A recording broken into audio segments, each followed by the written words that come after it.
Hi అండి, నేను Shivani. Welcome back to my channel ఇట్లు శివాని. సో ఈ రోజు అయితే డే 3 ఇన్ షిరిడి. ఇప్పుడు మనం వచ్చేసి సాయి హెరిటేజ్ విలేజ్ ఆ ప్లేస్ లో ఉన్నాము. సో ఇక్కడ సాయి తాతయ్య గారు ఉన్నప్పుడు ఆ విలేజ్ ఎలా ఉండేది, అక్కడ ఆయన చేసిన మహిమలు, కొన్ని పనులు, ఇంకా భక్తుల గురించి అవన్నీ రిప్రజెంట్ చేస్తూ ఈ సాయి హెరిటేజ్ విలేజ్ ని పెట్టారు. ఇక్కడ షిరిడీకి 10 to 15 కిలోమీటర్స్ దూరంలో ఉంటుంది. మనందరికీ తెలుసు సాయి తాతయ్య గారు ఉన్నప్పుడు ఏమేం మహిమలు చేశారు, ఎలా చేశారు, ఇంకా భక్తులు వాళ్ళు ఆయన్ని ఎలా చూసేవారు. సో ఇవన్నీ నాకు తెలిసి ఆల్మోస్ట్ అందరికీ తెలుసు. సో అవే మళ్ళీ మళ్ళీ చెప్పి మీకు బోర్ కొట్టించను. ఈ ప్లేస్ కి వచ్చినప్పుడు నాకు ఒక ప్యూర్ ఫీల్ వచ్చింది. సో ఆ ఫీల్ మీకు రావాలని ఎక్కువగా మాట్లాడకుండా ప్లెజెంట్ మ్యూజిక్ ఇచ్చేసి వీడియో పెడుతున్నాను. ఎందుకంటే కొత్తగా నేను ఇక్కడ చెప్పేదంటూ ఏం లేదు. సాయి తాతయ్య గురించి అందరికీ తెలిసిందే, ఆయన మహిమలు కూడా తెలిసినవే. దాన్ని ఏదో వీడియో కోసం సాగతీసి చెప్పడం నాకు ఇష్టం లేదు. ప్రశాంతంగా మ్యూజిక్ ని ఎంజాయ్ చేస్తూ సాయి హెరిటేజ్ విలేజ్ ఎలా ఉంటుందో చూడండి.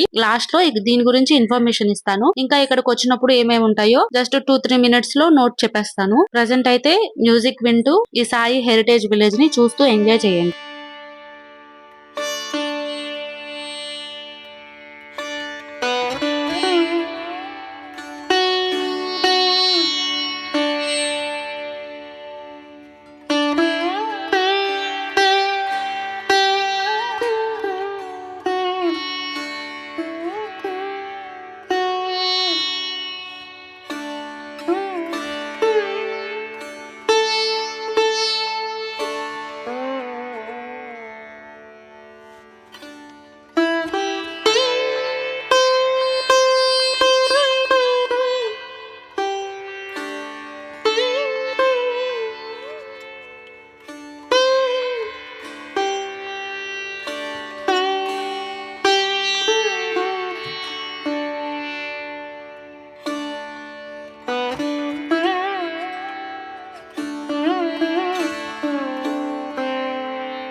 సో ఇంకా నెక్స్ట్ ఈ సాయి హెరిటేజ్ విలేజ్ లో కొన్ని ఫన్ గేమ్స్ టైప్ లో ఉన్నాయండి. ఇక్కడ 150 to 200 ఎంట్రీ టికెట్ ఉంటుంది. సో అది గనక తీసుకొని మనం ఎంటర్ అయ్యామంటే ఆల్మోస్ట్ 10 వరకు ఉండొచ్చు. ఇక్కడ గేమ్స్ ఉన్నాయి. సో అవి ఎక్స్పీరియన్స్ చేయొచ్చు. పిల్లలకి బాగా టైం పాస్ అవుతుంది. ఇంకా పెద్దవాళ్ళకు కూడా టైం పాస్ అవుతుంది. ఎందుకంటే చాలా పెద్ద ప్లేస్ ఇది. ఫన్ రైడ్స్ ఉన్నాయి. బట్ రైడ్స్ కి వెళ్ళేటప్పుడు బీ కేర్ఫుల్. అంత సేఫ్టీ అనిపించలేదు. ఒక ట్రైన్ రైడ్ ఉంది. అదైతే నాకు సేఫ్ అనిపించలేదు. సో ట్రైన్ రైడ్ ని ఎక్స్ప్లోర్ చేయలేదు. ఇంకా రిమైనింగ్ పార్ట్స్ అంతా బానే ఉంది. ఎవ్రీ డే ఈవినింగ్ 6 o'clock కి మ్యాజిక్ షో జరుగుతుందండి. మేము వెళ్లే లోపు అది ఆల్మోస్ట్ ఎండ్ పార్ట్ కి వచ్చేసింది. సో అందుకని నేను పెద్దగా వీడియో కూడా తీయలేదు. జస్ట్ ఒక క్లిప్ తీసాను. బాగుంది అని చెప్పారు అక్కడైతే అందరూ. సో ఎవరైనా వెళ్తే కొంచెం 6 o'clock అక్కడ ఉండేలా చూడండి. సో దట్ మ్యాజిక్ షో ని కూడా ఎంజాయ్ చేయొచ్చు. సో ఇదండి Sai heritage village. Sai heritage village గురించి నేను ఎందుకు చెప్పలేదో మీకు అర్థమయ్యే ఉంటుంది. ఒకటి కాదు, రెండు కాదు, ఇప్పటికి 4 times ఈ వీడియో గురించి వీడియోలో ఎక్స్ప్లెయిన్ చేయడం, మళ్ళీ అది నేనే వినుకుని దాన్ని డిలీట్ చేయడం, మళ్ళీ రికార్డ్ చేయడం, మళ్ళీ డిలీట్ చేయడం, ఇలా ఇప్పటికి 4 times చేశాను. టోటల్ గా నేను రియలైజ్ అయింది ఏంటంటే ఇవన్నీ అందరికీ తెలుసు. వీడియో కోసం మళ్ళీ మళ్ళీ చెప్పి మీ బుర్రలు తినాలని నాకు అనిపించట్లేదు. ఎందుకంటే ఇప్పుడు అక్కడ చూసిన ప్రతి సీన్ ఎలా జరిగింది, అసలు ఏం జరిగింది అన్ని నాకు తెలుసు, మీకు తెలిసే ఉంటాయి. తెలుసు కాబట్టి ఈ వీడియో ఓపెన్ చేసి ఉంటారు. ప్రత్యేకంగా నేను మళ్ళీ చెప్పి మీకు బోర్ కొట్టించి చూడాలి అనిపించే సీన్ ని కూడా వద్దురా బాబు ఈ పిల్ల చెప్తుంటే వెళ్ళిపోవాలనిపిస్తుందని స్కిప్ చేసేలాగా చేయొద్దని ఇలా మ్యూజిక్ ఇచ్చి వదిలేశాను. ఇదండి ఈ రోజు వీడియో. డే 1, డే 2, డే 3 మొత్తం ఏం చేసాము, సిటీలో బడ్జెట్ ఎలా ఉంటుంది, ఎలా ప్లాన్ చేసుకోవాలి, ఫ్యామిలీతో వెళ్ళినప్పుడు ఏ ప్లేసెస్ కి వెళ్ళాలి, ట్రావెలింగ్ ఏంటి, మస్ట్ విజిట్ ప్లేసెస్ ఏంటి, ఇవన్నీ మన ఛానల్లో ఆల్రెడీ పోస్ట్ చేశాను. సో ఒకసారి చూడండి, మీకు ఒక ఐడియా వస్తుంది షిరిడి వెళ్లే ముందు. ఇంకా దీని తర్వాత షిరిడిలో స్ట్రీట్ షాపింగ్ చేసాము. నెక్స్ట్ వచ్చేసి నెక్స్ట్ డే ఇంటికి వెళ్ళిపోయాము. సో అవి కూడా నేను స్ట్రీట్ షాపింగ్ ఎలా ఉంటుంది అది నెక్స్ట్ వీడియో పోస్ట్ చేస్తాను. తప్పకుండా చూడండి. Thank you so much for watching my videos. మా ఛానల్ మీకు నచ్చితే, మా కంటెంట్ మీకు నచ్చితే please do subscribe and like చేయండి. అలాగే మాకేమైనా సజెషన్స్ ఉంటే డోంట్ హెసిటేట్ టు సబ్మిట్. ఖచ్చితంగా సబ్మిట్ చేయండి కమెంట్స్ ని. అప్పుడే తెలుస్తుంది ఎలాంటి వీడియోస్ మీకు కావాలి, నేను ఎలాంటి కంటెంట్ చేయాలి, అవి నాకు ఐడియా వస్తుంది. Thank you so much guys for supporting.